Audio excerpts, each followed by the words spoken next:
ইশরাক বেয়াদব একটা ইশরাক।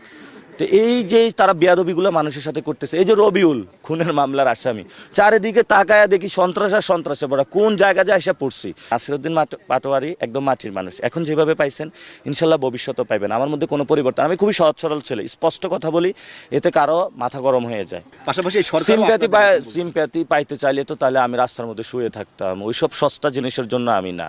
আমি সিম্প্যাথি পাইতে চাইলে অনেক আগে নিতে পারতাম। আমি ঘর পুড়িয়ে রাজনীতিতে এসেছি, আমি করতেছি।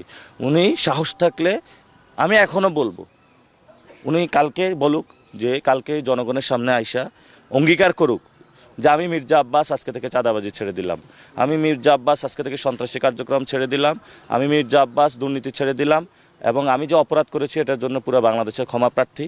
এবং সাথে সাথে যারা আমার কাছে টাকা পয়সা পাবেন আমি সবাই বাংলাদেশের রাষ্ট্রীয় কোষাগারে দান করব, আপনাদের দিয়ে দিব। আলহামদুলিল্লাহ, ওনার সাথে তখন বুক মিলাবো। সন্ত্রাস থাকাকালীন, চাঁদাবাজ থাকাকালীন কোনো কম্প্রোমাইজ হবে না।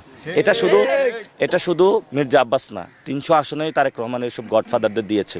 কমিশনার কাইয়ুম কি ভালো লোক? স্বদেশ প্রপার্টিজদের দখল করছে।